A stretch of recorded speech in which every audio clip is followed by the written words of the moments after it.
하나님 말씀은 신명기 3장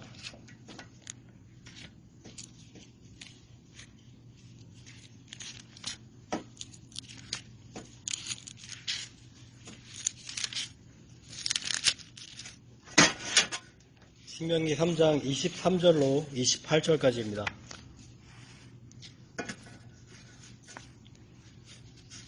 제 성경에는 구약성경 265페이지에 있습니다. 제가 23절로 28절까지 봉독하겠습니다.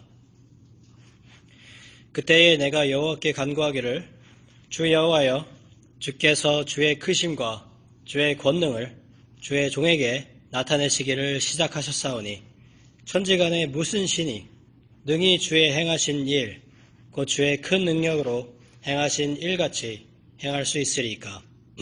구하옵나니 나로 건너가게 하사 요단 저편에 있는 아름다운 땅, 아름다운 산과 레바논을 보게 하옵소서 하되, 여호와께서 너의 연고로 내게 진노하사 내 말을 듣지 아니하시고 내게 이르시기를 그만해도 좋하니 이 일로 다시 내게 말하지 말라. 너는 비스가산 꼭대기에 올라가서 눈을 들어 동서남북을 바라고 내 눈으로 그 땅을 보라. 내가 이 요단을 건너지 못할 것임이니라. 너는 여호와 수아에게 명하고 그를 담대케 하며 그를 강경케 하라. 그는 이 백성을 거느리고 건너가서 내가 볼 땅을 그들로 기업으로 얻게 하리라 하셨느니라. 아멘. 오늘은 하나님께서 모세의 요청을, 모세의 기도를 거절하신 말씀을 살펴보면서 교훈을 얻고자 합니다. 저희가 성경 곳곳에서 발견할 수 있는 말씀은 저희가 구할 때 하나님께서 저희 구한 것을 들어주신다, 그런 약속을 많이 찾아볼 수가 있습니다. 마태복음 7장 7절에 보면 구하라 그리하면 주실 것이요, 그리고 그렇게 말씀하셨고 다른 곳에서도 저희가 기도를 하면 하나님께서 들어주신다, 그런 약속이 많이 나옵니다. 그런데 오늘 말씀해 보니까 하나님께서 자신의 종 모세, 충성된 의로운 그런 종 모세의 기도를 들어주지 아니하시고 거절하시는 내용이 나옵니다. 먼저 본문을 살펴보겠습니다. 23절로 25절까지 제가 다시 한번 봉독하겠습니다. 그때에 내가 여호와께 간구하기를 주 여호와여, 주께서 주의 크심과 주의 권능을 주의 종에게 나타내시기를 시작하셨사오니 천지간에 무슨 신이 능히 주의 행하신 일, 곧 주의 큰 능력으로 행하신 일같이 행할 수 있으리이까. 구하옵나니 나로 건너가게 하사 요단 저편에 있는 아름다운 땅, 아름다운 산과 레바논을 보게 하옵소서 하되. 여기서 모세가 그 요단 저편에 있는 그 아름다운 젖과 꿀이 흐르는 그 땅, 가나안 땅에 들어가기를 지금 구하고 있습니다. 모세는 이스라엘의 지도자로서 출애굽을 이끌었고 40년 동안 이스라엘을 그 광야에서 인도한 그 지도자의 역할을 하였습니다. 모세는 지면에서 가장 온유한 그런 자라는 그 성경의 증거와 같이 굉장히 온유하고 또 충성된 그런 하나님의 종이었습니다. 이스라엘의 목적지는 가나안 땅이었는데 그 다른 이스라엘의 모든 백성, 그 백성들보다도 그 모든 백성을 이끌던 그 수장이었던 그 모세는 누구보다도 그 땅을 밟기를 원했을 것입니다. 그러나 모세가 한 가지 실수한 것이 있는데 그 실수 때문에 모세가 가나안 땅에 들어갈 수가 없게 되었습니다. 민수기 20장에 보면 이스라엘 백성이 무리바라는 곳에 이르렀는데 거기서 그 물이 없기 때문에 백성들이 모세와 아론을 원망을 했던 적이 있습니다. 그때 원망을 이제 심하게 하니까 모세와 아론이 하나님께 나아가서 엎드려서 간구를 했습니다. 물을 주시옵소서 이렇게 간구를 했더니 하나님께서 응답하시기를 지팡이를 들고 회중을 모은 다음에 저기 있는 반석을 명하여서 물을 내라고 이렇게 응답을 하셨습니다. 그런데 모세가 지팡이를 들고 회중을 모으는 것까지는 하나님의 말씀대로 그렇게 순종을 했지만 그 다음에 하나님께서 명하신 대로 바위를 명한 것이 아니라 바위를 2번 쳐서 물을 내었습니다. 하나님께서 명하셨다면 그 말로써 이렇게 물을 낼 수가 있었을 텐데 그것에 대해서 조금 부족하게 생각하고 그 바위를 내려치는 뭔가 자신이 뭐를 보여주는 자신의 힘으로 뭘 해보고자 하는 그런 어떤 조금 교만한 그런 모습이 있었습니다. 또 그때 모세가 했던 말이 하나님께서 너희에게 물을 내시랴 이런 식으로 하나님을 높이는 그런 말씀으로 한 것이 아니라 우리가 물을 내랴 아론과 내가 물을 낼 것이냐 이렇게 하면서 하나님이 아닌 자신들을 강조를 했습니다. 이렇게 하나님의 말씀을 그대로 순종하지 않았기 때문에 하나님이 노하시고 또 이 일 때문에 모세가 가나안 땅에 들어갈 수가 없게 되었습니다. 그리고 이제 세월이 흘러서 이제 이스라엘이 요단강 동편에 이렇게 도착을 했습니다. 요단강 동편에 이제 건너면 가나안 땅인데 거기서 요단을 이제 건널 준비를 하고 있는데 모세가 아무리 생각해도 자신은 40년 동안 고생을 많이 했고 또 선하신 하나님께서 이 충성된 종을 그 선하심으로써 용서를 해주시고 자기를 가나안 땅에 들여보내주시기를 본문에서 이렇게 보시다시피 이렇게 간구를 했던 것입니다. 하나님께서 뜻을 바꿔주시기를 간절히 기도했지만 하나님께서는 모세의 기도를 들어주시지 않았습니다. 26절 제가 보겠습니다. 여호와께서 너의 연고로 내게 진노하사 내 말을 듣지 아니하시고 내게 이르시기를 그만해도 족하니 이 일로 다시 내게 말하지 말라. 하나님께서 모세에게 그만해라. 이제 이 일로는 다시 얘기하지 말라. 이렇게 말씀하시면서 그 모세의 간절한 기도를 들어주시지 않았습니다. 이스라엘 백성이 잘못을 많이 했기 때문에 지도자로서 그 책임을 지는 그 의미도 있었고요. 근데 이제 저희가 그 기도하시면 들어주신다. 이런 충성된 종인 모세조차도 이렇게 거절을 당할 수가 있는데 그 약속은 하나님께서 기도하시면 들어주신다. 그런 약속은 어떻게 되는 건가 저희가 의문이 들 수가 있겠습니다. 그런데 여기서 우리가 한 가지 알아야 될 것은 저희가 기도한다고 뭐든지 하나님께서 그대로 들어주시는 것은 아니라는 것입니다. 왜냐하면 우리 사람의 뜻은 완벽하지가 않고 우리의 지혜는 완전하지 못하기 때문입니다. 마치 어린아이가 요구하는 것을 부모님께서 다 들어주시지 않는 것, 그것과 같은 것입니다. 그것이 더욱더 사랑스러운 것입니다. 오히려 들어주지 않는 것이. 하나님의 뜻은 모세가 가나안 땅에 들어가지 않는 것이 하나님의 뜻이었습니다. 우리가 어떤 것을 원한다고 하더라도 하나님의 뜻이 우리가 원하는 것과 다르다면 우리의 기도는 들어주시지 않는 것입니다. 또 하나님께서 한번 정하신 그 뜻은 우리가 원하는 대로 바꿀 수가 없기 때문에 우리가 기도를 해도 하나님의 뜻이 아니라면 그것을 저희가 피해갈 수가 바꿀 수가 없는 것입니다. 그렇다면 하나님께서 이미 모든 것을 다 아시고 앞으로의 일어날 일들을 다 이렇게 결정해 놓으셨다고 하면 하나님이 앞으로 일어날 모든 것을 다 아신다고 하면 우리가 왜 기도를 해야 되는 것입니까? 그런 의문이 생길 수가 있습니다. 기도를 해도 하나님과 뜻이 하나님의 뜻과 다르다면 우리가 아무리 기도해도 아무 소용없는 것이 아닌지, 저희가 기도하는 것 자체가 시간 낭비가 아닌지, 그런 그 생각이, 의문점이 생길 수가 있을 것입니다. 여기에 대해서는 저희가 두 가지 답을 살펴볼 수가 있겠습니다. 첫 번째로, 우리가 기도를 하는 이유는 하나님께서 그렇게 명하셨기 때문입니다. 우리에게 기도하기로 하나님께서 명하셨기 때문입니다.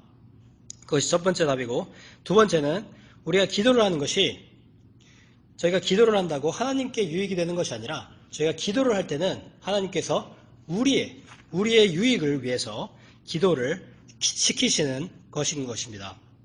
하나님께서 이미 모든 것을 다 아시고, 또 우리가 기도 시간에 무엇을 기도할지 그것도 다 알고 계시고, 우리에게 무엇이 필요한지 이미 다 아시고, 또 우리가 기도했을 때에 하나님께서 그것을 들어주실지 들어주시지 않으실지 이미 하나님께서 다 알고 계십니다.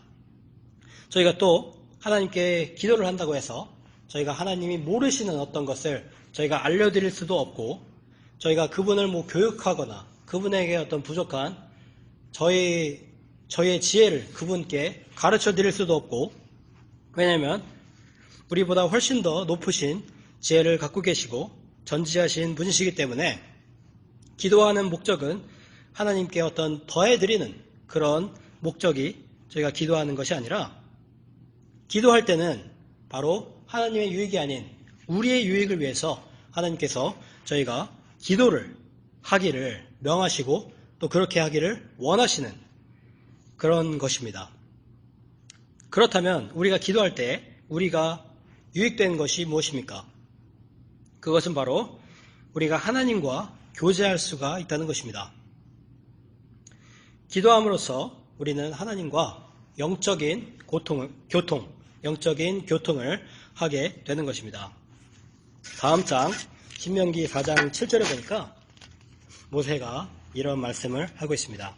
신명기 4장 7절에 보면, 우리 하나님 여호와께서 우리가 그에게 기도할 때마다 우리에게 가까이 하심과 같이 그 신에 가까이함을 얻은 나라가 어디 있느냐.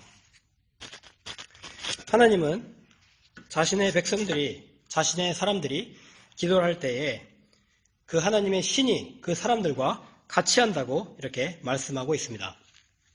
다른 이방신들은 사실은 신이 아니고 그 실체가 없는 신들이기 때문에 그 신들에게 가서 기도하는 것은 허공에 기도하는 것과 같습니다. 하지만 우리 하나님은 살아계시고 존재하시는 하나님이시기 때문에 우리가 그분께 기도할 때에 하나님의 신이신 성령께서 우리와 함께 하시는 것입니다. 하나님께서 우리가 기도할 때에 우리에게 가까이 하시는 것과 같이 기도는 그 자체로 저희가 전지하신 창조주 하나님과 교통할 수 있는 그런 특권이 되는 것입니다.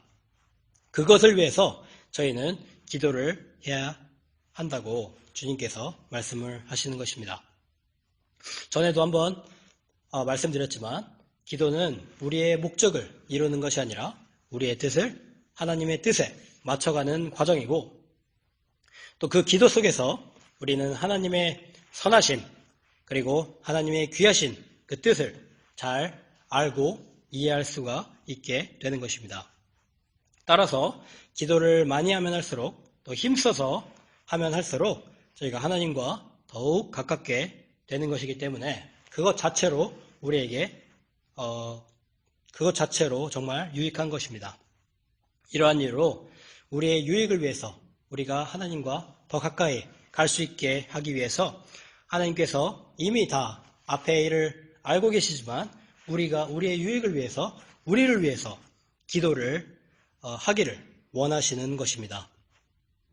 그렇기 때문에 우리는 더욱더 이런 생각을 가지고 하나님께 항상 간절히 기도할 수 있는 저희가 되면 좋겠습니다. 그리고 한 가지, 그 모세가 하나님께서 가나안 땅에 들어가지 못하게 막으신 그런 이유가 단지 그 무리바에 있는 물가에서 그 말씀을 불순종했기 때문에 하나님께서 들어가지 못하게 하셨는가? 물론 하나님의 그 영광스러운 높으신 그것을 모세가 높이지 않은 것, 그것은 큰 잘못이긴 합니다. 그런데 저희가 그 성경 전체적으로 그 성경 전체적인 관점에서 이 모세를 왜 하나님께서 그 충성된 종을 왜 가나안 땅에 들이지 않으셨는가? 그 이유에 대해서 잠깐 살펴보면 성경에서 모세가 상징하고 있는 그것이 있습니다. 모세가 상징하고 있는 것은 바로 율법을 상징하고 있습니다. 그리고 가나안 땅이 상징하는 것은 바로 천국을 상징하는데 모세가 가나안 땅에 들어가지 못한다. 그 말은 율법으로는 구원에 이를 수가 없다는 것, 그것을 의미한다고 할 수가 있습니다. 그리고 모세의 후계자가 바로 여호수아인데 가나안 그 12 정탐꾼 중에 두 사람, 그 여호수아와 갈렙 그 두 사람이 있었는데 하나님께서는 갈렙이 아니라 여호수아를 선택하셔서 모세의 후계자로 택하셨습니다. 그런데 이 여호수아라는 이름을 그 헬라어로 번역을 해보니까 그 이름이 예수라는 뜻이라고 합니다. 따라서 여호수아가 이 여호수아를 필두로 이스라엘이 요단강을 건너가서 가나안 땅에 이제 입성할 수가 있었는데 이처럼 예수님께서 장차 모든 성도들을 천국으로 인도하실 것이라는 그 의미를 이 사건을 통해서 저에게 알려주고 계신 것입니다. 모세는 율법의 상징으로서 이처럼 저에게 중요한 그런 교훈을 알려주고 있는 것입니다. 그렇다고 해서 저는 그 모세가 그 율법이 아무런 쓸모가 없다고 보지 않습니다. 율법은 신약성경에서 저에게 가르치다시피 율법은 예수님께로 저희를 인도하는 그 가정교사 그런 역할을 한다고 말씀하고 있습니다. 모세가 이스라엘을 요단강 바로 앞까지 이렇게 인도한 것처럼 율법을 통해서 우리는 예수님의 필요를 알게 되는 것입니다. 우리가 그 율법의 모든 요구를 지킬 수가 없기 때문에 여호수아, 예수님이 필요하다는 그 사실을 저희가 알 수가 있게 되는 것입니다. 그래서 모세가 이 모세의 그 가나안 땅에 들어가지 못한 그런 이유에 대해서 저희가 그 예수님의 어떤 필요성을 한 번 더 생각해 볼 수 있는 그런 교훈을 저에게 알려주고 계신 것입니다. 그리고 모세의 죽음을 이제 나중에 생각해 보면 모세가 나중에 죽는데 어떻게 죽었는지 또 모세를 죽은 것을 본 사람도 없고 어떻게 죽였는지 아무에게도 알려지지 않았다는 그런 말씀이 있습니다. 또 모세가 죽을 때 그 정력이 왕성하고 아직 죽을 그런 때가 아니었다. 그렇게 말씀하는 것을 보면 아마도 하나님께서 그 엘리야 선지자나 그 에녹 선지자가 하늘로 올라간 것처럼 모세도 아마 그렇게 하나님께서 데려가지 않았을까 그렇게 하는 추측도 해볼 수가 있습니다. 예수님께서 변화산에 가셨을 때 그 엘리야 선지자가 나타났는데 모세와 엘리야가 같이 있었죠. 그래서 그 모세의 죽음에는 어떤 신비로운 그런 면이 있고 하나님께서 모세를 정말 천대한 것이 아니라 모세에게 어떤 특별 대우를 분명히 하셨다. 그렇게 저희가 생각을 하고 넘어가면 좋을 것 같습니다. 오늘 본문 말씀을 통해서 저희가 그 모세의 기도가 거절당한 것을 살펴보았습니다. 하나님의 뜻이 모세가 가나안 땅에 들어가지 않는 그 뜻이 있었기 때문에 모세의 기도가 거절당했습니다. 그러나 그것을 통해서 이 사건을 통해서 우리는 하나님의 말씀을 더 잘 순종해야 될 그럴 필요성을 알 수가 있겠고요. 또 더 큰 그림으로 볼 때 구속사적으로 모세보다 뛰어나신 예수님의 중요성을 저희가 알 수가 있겠습니다.